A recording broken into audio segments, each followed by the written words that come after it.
மாணவ செல்வங்கள் அனைவருக்கும் காலை வணக்கம். நம்ம இயல் 1 செய்யுள் பார்த்தோம் இல்லையா? தாராபாரதியுடைய பாடலை பார்த்தோம். இப்போ உரைநடை பார்க்கலாம். நம்ம உரைநடை என்ன அப்படின்னா, தமிழ்நாட்டில் காந்தி தமிழ்நாட்டில் காந்தி வந்தார் ஒரு முறை.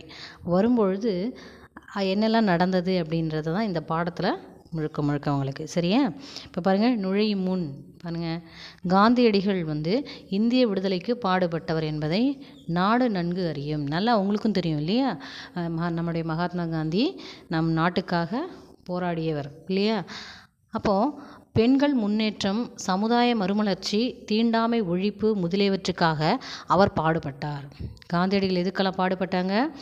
பெண்கள் முன்னேற்றத்துக்காகவும், அப்புறம் சமுதாய மறுமலர்ச்சி அடையவும், அப்புறம் தீண்டாமையை ஒழிக்கவும் பாடுபட்டார். எளிமையை ஓர் அறமாக போற்றினார்கள். அவர் எப்போவுமே எளிமையை தான் விரும்புவார். எளிமையாக இருப்பதை தான் அவர் விரும்புவார். ஆடம்பரத்தை அவர் ஒரு நாளும் விரும்ப மாட்டார். புரியுதுங்களா? அடுத்தது பாருங்கள், இந்தியாவில் அவர் காலடி படாத இடமே இல்லை. தமிழ்நாட்டின் மீது, தமிழ் மொழியின் மீதும் காந்தியடிகள் கொண்ட பற்றினை காண்போம் வாருங்கள். இப்போ தமிழ்நாட்டுக்கு வரும்பொழுது காந்தி தமிழ் மீதும் தமிழ்நாட்டின் மீதும் ரொம்ப பற்று வைத்தார். பற்றுனா பாசம் வைத்தார். அதை பற்றி இந்த பாடத்தில் பார்க்கலாம் அப்படின்னு சொல்கிறாங்க. புரியுதா? பாருங்கள். அடுத்தது மதுரையில் உள்ள காந்தி அருங்காட்சியகம் பாருங்கள். அந்த பிக்சர் இருக்கு இல்லையா? அதான் மதுரையில் இருக்கிற காந்தி அருங்காட்சியகம். அது பாடம் பாருங்கள். காந்தியடிகளுக்கு தமிழ்நாட்டின் மீது, தமிழ் மக்கள் மீது மிகுந்த அன்பு உண்டு. அவர் பலமுறை தமிழ்நாட்டில் பயணம் செய்துள்ளார். அப்போது சுவையான பல நிகழ்வுகள் நடந்துள்ளன. அவற்றில் சிலவற்றை காண்போம். அவர் காந்தி தமிழ்நாட்டுக்கு வரும்போது பல சுவாரஸ்யமான சம்பவங்கள்லாம் நடந்திருக்கு. அதை பற்றி தான் இந்த பாடம் உங்களுக்கு. என்ன அப்படி பாருங்கள், 1919ஆம் ஆண்டு பிப்ரவரி மாதம் காந்தியடிகள் சென்னைக்கு வந்தார். 19 காந்தி சென்னைக்கு வந்தார். அப்போது ஆங்கில அரசு ரவுலட் சட்டம் என்னும் கடுமையான சட்டத்தை நடைமுறைப்படுத்தி இருந்தது. ஆங்கில அரசு என்ன பண்ணாங்க? ரவுலட் சட்டத்தை ஏற்படுத்தினாங்க. ஒரு சட்டம் அது. அந்த ரவுலட் சட்டத்தை நடைமுறைப்படுத்தப்பட்டு இருந்த நேரம் அது 1919. அதனை எதிர்த்து பெரிய போராட்டத்தை நடத்த காந்தியடிகள் திட்டமிட்டார். அந்த ரவுலட் சட்டத்தை எதிர்த்து போராட்டத்துக்கு காந்தியடிகள் திட்டமிட்டார். அப்போ பிளான் பண்ணும்போது என்னாச்சு? அதை பற்றிய கருத்தாய்வு கூட்டம் ராஜாஜியின் வீட்டில் நடைபெற்றது. அப்போ அந்த ரவுலட் சட்டத்தை எதிர்ப்பதற்கான திட்டத்தை யார் வீட்டில் நடந்தது அந்த மீட்டிங் அப்படின்னா, ராஜாஜி என்பவருடைய வீட்டில் நடந்தது. காந்தியடிகள் ஒரு மெத்தையில் அமர்ந்து இருந்தார். அவருக்கு அருகில் ராஜாஜியும் மற்ற தலைவர்கள் நின்று கொண்டிருந்தனர். பக்கத்தில் மற்ற தலைவர்களாக நின்றுட்டுருக்காங்க. ராஜாஜி அங்கே உட்காந்துட்டு இருந்தார். அப்போது அங்கு வந்த பாரதியார், நம்ம சுப்பிரமணிய பாரதியார் இருக்குல்ல, அவர் அங்கே வந்தார். அப்போ என்ன சொன்னாங்கன்னா, விரைந்து சென்று காந்தியடிகளிடம் அருகில் அமர்ந்தார். மகாகவி சுப்பிரமணிய பாரதியார் என்ன பண்ணார்? காந்தியடிகள் அந்த மீட்டிங் வந்திருக்காங்க, ரவுலட் சட்டத்தை எதிர்ப்பதற்காக மீட்டிங்கில் உட்காந்துருக்கும் பொழுது விறுவிறுன்னு என்ன பண்ணால் ஃபாஸ்ட்டாக காந்தியடிகள் பக்கத்தில் உட்காந்தார் பாரதியார். மகாகவி சுப்பிரமணிய பாரதியார் உட்காந்துட்டு என்ன சொன்னார்னா, திரு காந்தி அவர்களே, நான் இன்று மாலை ஒரு பொதுக்கூட்டத்திற்கு ஏற்பாடு செய்துள்ளேன். நான் இன்றைக்கி சாயங்காலம் ஒரு கூட்டத்திற்கு ஏற்பாடு செஞ்சுருக்கேன். அதற்கு தாங்கள் தலைமை தாங்க முடியுமா? நீங்கள் அதுக்கு அந்த கூட்டத்துக்கு சீஃபாக வர முடியுமான்னு கேட்குற. தலைமை தாங்குறீங்களா நீங்கள் அப்படின்னு கேட்கும்போது, இன்று எனக்கு வேறு பணி இருக்கிறது, எனக்கு இன்றைக்கி வேறு வேலை இருக்கிறது, உங்கள் பொதுக்கூட்டத்தை நாளை நடத்த முடியுமா என்று கேட்டார் காந்தியடிகள். இன்றைக்கி என்னால் வர முடியாதுப்பா, நாளைக்கு உன் பொதுக்கூட்டத்தை வச்சுக்கிறேன்னா நாளைக்கு வேணால் நான் வரேன் அப்படின்றார் அவர். யார் சொன்னால்? காந்தி சொன்னார். அதுக்கு அது முடியாது அப்படின்னு சொன்னார் பாரதியார். அது முடியாது, திட்டமிட்டபடி கூட்டம் நடக்கும். தாங்கள் தொடங்கப் போகும் எங்கள் இயக்கத்துக்கு என் வாழ்த்துக்கள் என்று கூறிய பாரதியார், நான் போய் வருகிறேன் என்று கூறி எழுந்து சென்று விட்டார். உடனே உங்களுடைய திட்டம் இது பொதுக்கூட்டம் வேணால் நாளைக்கு வச்சுக்கோங்க அப்படின்னு சொன்னோன்னே என்ன பண்ணாராம் பாரதியார்? நான் அதை முடியாது, நான் அன்றைக்கே நடத்திடுவேன், உங்களுடைய இயக்கத்துக்கு என்னுடைய வாழ்த்துக்கள்னு சொல்லிட்டு என்ன பண்ணார்? அங்கேருந்து எழுந்து போயிட்டார்.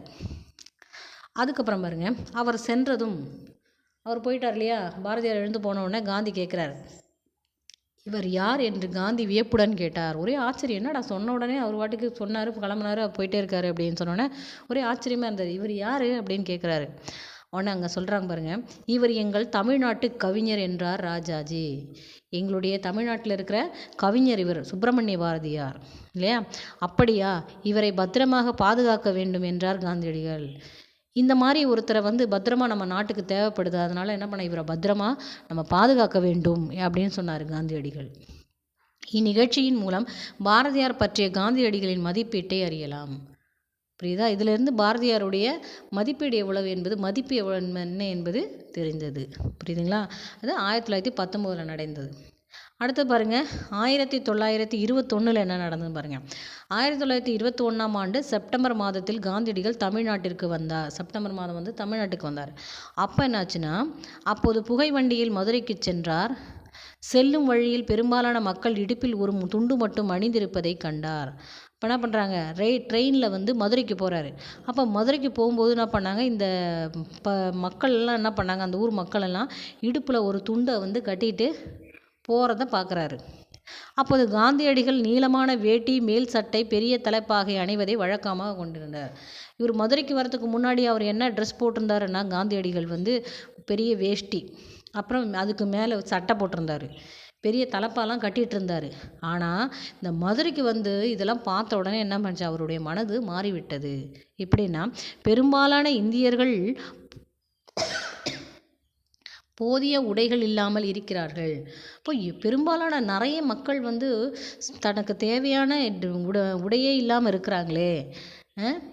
அப்போது தான் இவ்வளவு துணிகளை அணிவதா, நான் மட்டும் எதுக்கு இவ்வளோ துணி போடணும்? நிறைய பேருக்கு ஒரு இடுப்பில் கட்டுறதுக்கும் துணி இருக்குது, இவர் மேலே சட்டை போடுறாரு, வேட்டி இருக்குது, அப்புறம் தலைப்பாக இருக்குது, எதுக்கு நான் மட்டும் இவ்வளோ போடணும் அப்படின்னு நினைக்கிறார் அவர். தான் மட்டும் இவ்வளவு துணிகளை அணிவதா என்று சிந்தித்தார். அன்று முதல் வேட்டியும் துண்டு மட்டுமே அணிய தொடங்கினார். அன்னையிலேருந்து என்ன பண்ணார், வேட்டி துண்டு மட்டும்தான் காந்தி தாத்தா. மதுரைக்கு வரதுக்கு முன்னாடி அவருக்கு எல்லாமே இருந்துச்சு, ட்ரெஸ் எல்லாம் இருந்துச்சு, மேல் சட்டை எல்லாம் இருந்துச்சு. ஆனால் மதுரைக்கு பிறகு போய் ட்ரெயினில் விட்டு இறங்கினோன்னே இந்த நாட்டு மக்கள் இவ்வளவு கஷ்டப்படுறத பார்த்தோன்னா அவர் அன்னையிலேருந்து என்ன பண்ணாராம், ஒரு வேட்டி ஒரு துண்டு மட்டும் போட ஆரம்பித்தார். அது இன்றைக்கு கடைசி வரைக்கும் அவர் பின்பற்றினார் அவர். புரியுதுங்களா? அதுக்கப்புறம் என்னாச்சு பாருங்கள், அப்போது காந்தியடிகள் நீளமான துண்டு மட்டும் அணிய தொடங்கினார். அவரது தோற்றத்தில் மிகப்பெரிய மாற்றத்தை ஏற்படுத்திய பெருமை தமிழ்நாட்டுக்கு உண்டு.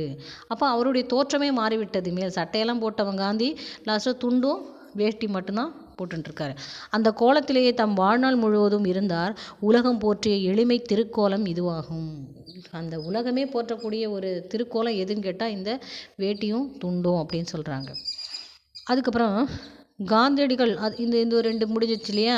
ஃபஸ்ட்டு பாரதியார் பார்த்து பேசிட்டார். அதுக்கப்புறம் மதுரைக்கு புகை வண்டியிலேருந்து அவனுடைய உடையை மாற்றிக்கொண்டார். அதுக்கப்புறம் என்ன பண்ணார், இவர் வேறொரு ஊருக்கு போகிறாரு. காந்தியடிகள் ஒருமுறை காரைக்குடியை சுற்றியுள்ள ஊர்களில் சுற்றுப்பயணம் செய்தார். அப்போது கானாடு காத்தான் என்னும் ஊரில் ஒரு பணக்கார வீட்டில் தங்கியிருந்தார். அந்த வீடு மிகவும் ஆடம்பரமாக இருந்தது. இப்போ காரைக்குடியில் ஒரு வீட்டில் தங்கியிருந்தார். கானாடு காத்தான்றவர் அவரோட வீட்டில் தங்கியிருந்தார். அவர் பெரிய பணக்காரராம். அந்த வீடு மிகவும் ஆடம்பரமாக இருந்தது. ரொம்ப ஆடம்பரமான பெரிய பங்களா.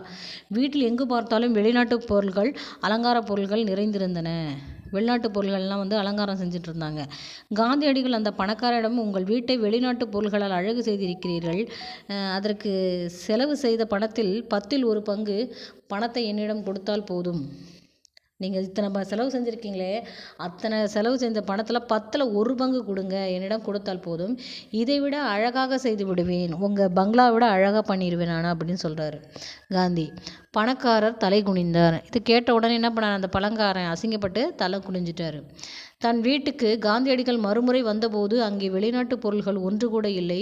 காந்தியடிகள் மகிழ்வுடன் அவரை பாராட்டினார். அப்புறம் இப்படி சொல்லிட்டு போயிட்டு தலை குனிஞ்சிட்டார் இல்லையா? போயிட்டோன்னே கொஞ்ச நாள் கழிச்சு என்ன பண்ண, திருப்பி அந்த கானாடு காத்தான் வீட்டுக்கு வந்த உடனே அந்த வெளிநாட்டு பொருள்கள்லாம் அடுக்கி வச்சுருந்தாரு பாருங்க, அதெல்லாம் எடுத்துட்டு எளிமையாக வாழ ஆரம்பித்தார் அந்த பணக்காரர். அதை பார்த்த உடனே காந்தி ரொம்ப சந்தோஷப்பட்டார். புரியுதா? அடுத்து பாருங்கள், காந்தியடிகள் ஒரு முறை மதுரையில் தங்கி இருந்தார். மீனாட்சி அம்மன் கோவிலுக்கு சென்று வரலாம் என்று தலைவர்கள் அவரை அழைத்தார். திருப்பி வேற ஒரு இடத்துக்கு போகிறாங்க, மதுரைக்கு திருப்பியும் போகிறாங்க, எங்கே மீனாட்சி அம்மன் கோவிலுக்கு போகிறாங்க. அப்போ மீனாட்சி அம்மன் கோவிலுக்கு வாங்கன்னு சொல்லிட்டு என்ன பண்ணுறாங்க, என் தலைவர்கள்லாம் அழைக்கிறாங்க, நம்ம போய் இப்போ பார்த்துட்டு வரலாம் அப்படின்னு சொல்லிட்டு போகிறாங்க. அந்த கோவிலுக்குள் செல்ல எல்லா மக்களுக்கும் அனுமதி உண்டா என்று காந்தியடிகள் கேட்டார். அந்த கோவிலில் எல்லா ஜாதி மக்களையும் வந்து சேர்த்துப்பாங்களா, அப்படி அனுமதி இருக்கா அப்படின்னு கேட்குறாங்க. அதுக்கு அங்கே இருந்தவர்கள் இல்லை என்றனர். அங்கே இருந்தவங்கள உயர் ஜாதி மக்கள் மட்டும்தான் அந்த கோவிலில் போய் கும்பிடணும், தாழ்ந்த ஜாதியெல்லாம் வந்து என்ன பண்ணணும், அந்த கோவிலுக்குள்ளே போகக்கூடாதுன்னு ஒரு கட்டளை இருந்துச்சு. அப்போ எல்லா மக்களுக்கும் போக முடியாத ஒரு இடம் அந்த மதுரை மீனாட்சி அம்மன் கோவிலில். அதனால் இல்லை என்றார். அப்படியானால் அங்கே வரமாட்டேன். அப்போ ஒரு குறிப்பிட்ட உயர்ந்த ஜாதிக்கு மட்டுமே அந்த கோவில் இருக்குன்னா அந்த கோவிலுக்கு நான் வரமாட்டேன் அப்படின்னு சொல்லிட்டார் காந்தி என்று கூறிவிட்டார். பல ஆண்டுகளுக்கு பிறகு அந்த கோவிலுக்குள் செல்ல அனைவருக்கும் உரிமை உண்டு என அறிவிக்கப்பட்டது. அதுக்கப்புறம் இப்படி ஒரு தனிப்பட்ட ஒரு ஜாதியினருக்கு மட்டுமே இருந்த மதுரை மீனாட்சி அம்மன் கோவிலில் இப்போ எல்லா ஜாதிக்காரங்களும் போயிட்டு கும்பிட்டுட்டு வரலாம் அப்படின்ற ஒரு நிலை இப்பொழுதும் மாறிவிட்டது இல்லையா, எல்லாருமே போகிறாங்க இப்போது. அதன் பிறகு மதுரைக்கு வந்தபோது தான் காந்தியடிகள் மீனாட்சி அம்மன் கோவிலுக்கு சென்றார். என்னைக்கு அந்த எல்லா மக்களுக்கும் அனுமதி இருக்கோ அன்றைக்கி தான் நான் வந்து இந்த கோவிலுக்கு வருவேன் அப்படின்னு சொல்லிட்டு என்ன பண்ணார், அவர் திரும்பி போயிட்டார். அப்புறம் எல்லா மக்களுக்கும் அனுமதி அளித்த பிறகு தான் இவர் வந்து கும்பிட்டுட்டு போனாராம். யார், காந்தி. சரியா, அடுத்து பாருங்கள். இதே போன்று நிகழ்ச்சி குற்றாலத்திலும் நடைபெற்றது. வேறொரு சம்பவத்தை சொல்கிறாங்க பாருங்கள். குற்றாலத்தில் என்ன நடந்ததுன்னு பாருங்கள். குற்றால அருவியில் நீராட அனைவருக்கும் உரிமை அளிக்கப்பட்டு இருந்தது. ஆனால் அருவிக்கு செல்லும் வழியில் ஒரு கோயில் இருந்தது. குற்றாலத்து பக்கத்தில் ஒரு கோவில் இருந்துச்சு. அதன் வழியாக செல்ல ஒரு சாரருக்கு தடை இருந்தது. எனவே அனைவரும் அருவியில் நீராட முடியாத நிலை இருந்தது. ஒரு தரப்பினர் மட்டும்தான் அந்த இடத்துல போய் குளிச்சுட்டு வர முடியும் அப்படின்ற ஒரு நிலை இருந்தது. அதனை அறிந்த காந்தியடிகள் குற்றால அருவியில் நீராட மறுத்துவிட்டார். இந்த மாதிரி இருக்கிற இடத்துலலாம் வந்து அவர் வந்து போக மாட்டார் மகாத்மா காந்தி. ஒரு குறிப்பிட்ட ஜாதியினருக்கு மட்டும்தான் இந்த இடம் அப்படின்னு சொல்கிற இடத்துலலாம் அவர் மறுத்துட்டார். மனிதர்களிடம் உயர்வு தாழ்வு பாராட்டக்கூடாது என்பது காந்தியடிகள் உறுதியாக இருந்ததை இதன் மூலம் அறிய முடிகிறது. மனிதர்கள் என்றால் நீ உயர்ந்தவன் நீ தாழ்ந்தவன் அப்படியெல்லாம் இருக்கக்கூடாது. எல்லோரும் ஓர் குலம், எல்லோரும் ஓர் நிறம், எல்லோரும் இந்நாட்டு மக்கள் அப்படின்னு சொல்லுவாங்க இல்லையா. அப்படி இருக்கணும் அப்படின்னு சொல்லி மகாத்மா காந்தி சொன்னார். அடுத்து பாருங்கள். காந்தியடிகள் தமக்கும் தமிழுக்கும் உள்ள தொடர்பை பற்றி பலமுறை கூறியுள்ளார். தென்னாப்பிரிக்காவில் வாழ்ந்த காலத்தில் தமிழ் மொழியை கற்க தொடங்கியதாக கூறியுள்ளார். எங்கள் தென்னாப்பிரிக்காவில் இருக்கும்போது அவர் வந்து தமிழ் மொழியை படிக்கிறதுக்காக இருந்தார். அப்படி கற்றுக்கிட்டது தான் இந்த மாதிரி அவரோட கையெழுத்து பாருங்கள். மோகா காந்தின்னு அழகாக இருக்குது கையெழுத்து. பார்த்தியா, அவர் எழுதின கையெழுத்து தான் இது, மோகா காந்தின்னு. மோகனதாஸ் கரம்சத் காந்தின்னு அர்த்தம். அப்போ தென்னாப்பிரிக்காவில் இருக்கும்போது தமிழ் மொழியை கற்றுக்க ஆரம்பித்தார். ஜியு போப் எழுதிய தமிழ் கையேடு தம்மை கவர்ந்ததாகவும் குறிப்பிட்டுள்ளார். ஜியு போப் எழுதியிருக்கார் இல்லையா, அவருடைய தமிழ் கையேடு வந்து அவர் படிச்சிருக்காரு. திருக்குறள் அவரை கவர்ந்த நூலாகும். காந்தியை கவர்ந்த நூல் எது அப்படின்னா திருவள்ளுவர் எழுதிய திருக்குறள் அப்படின்னு சொல்கிறாங்க. அடுத்தது பாருங்கள். 1937ஆம் ஆண்டு சென்னையில் இலக்கிய மாநாடு ஒன்று நடைபெற்றது. அம்மாநாட்டுக்கு காந்தியடிகள் தலைமை வகித்தார். காந்தியடிகள் என்ன பண்ணார், தலைமை தாங்கினார். உவே சாமிநாதையர் வரவேற்பு குழு தலைவராக இருந்தார்.